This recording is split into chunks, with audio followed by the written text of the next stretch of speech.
When you hear the words Mankato, Minnesota, what do you think of? Do you think of the home of the Minnesota Vikings training camp? What about the home of the Mankato State Mavericks? Maybe you think of the home of Besty, Tacy, and Tib. Or maybe more recently you saw the clip from YouTube of the drunk KEYC news anchor from Mankato, which was shown on Letterman. When I tell people I grew up in Mankato, these reactions are very common. But did you ever think of the Dakota Uprising of 1862, which led to the largest mass execution in American history?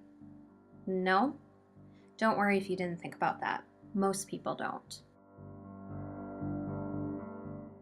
How do we remember a history which is long since forgotten? Think back. When did you learn of the Dakota Uprising and the hanging of 38 Dakota Indians on the day after Christmas in 1862? Maybe you talked about it once in 9th grade American history? But most people do not know about this dark part of American history. Let me tell you a little bit about it. In 1858, 1 month after Minnesota became a state, a delegation of Dakota Indians were forced to go to Washington, D.C. and sell their lands to the government and move to a small strip of land south of the Minnesota River. For giving up their lands, the government promised them annual annuities to help them adjust to their new life on a reservation. They also received a minuscule 5 cents per acre, which totaled out to be roughly $266,000. But of course, almost all of that money went to pay off debts. Over the years, the annuities of goods and money often ran late, or not at all, and the Dakota people were starving. Chief Little Crow knew his people were becoming restless and asked them to remain calm. However, when they heard that a local store owner by the name of Andrew Myrick stated, "As far as I'm concerned, if they're hungry, let them eat grass." 4 young Dakota men were infuriated over this comment and the starvation of their people, that they killed 5 white settlers who were hunting on the reservation. The Dakota Council decided to go to war the next day. Myrick was the first to die. He was found dead with grass shoved in his mouth. Henry Sibley led the attack against the Dakota Indians.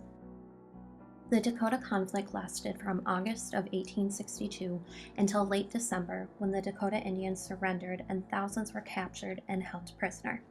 Trials were held for 2 days and 303 Indians were sentenced to death. Abraham Lincoln came to Minnesota and pardoned many, but 38 Indians were hanged on December 26, 1862. It was, and it still is to this day, the largest mass execution in American history. So, what now? Why don't we talk about it?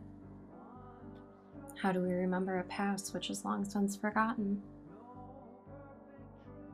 Well, there is Reconciliation Park. This buffalo sculpture resides on the space in which the Indians were hanged. I don't really consider it a park or a memorial since the buffalo is the only thing there. But what else? Well, there is Land of Memories Park, which is in memory of the Dakota Indians. But, oh yeah, it's located right next to Sibley Park, which of course celebrates the man who led the war against the Indians. Kind of ironic, huh? In my experience, it has almost been ignored because no one likes to talk about an unfortunate past. But why not talk about it? Why do we ignore this long since forgotten past? Why? How can we remember it?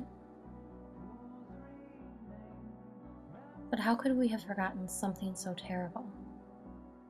How does Mankato remember something it's already forgotten?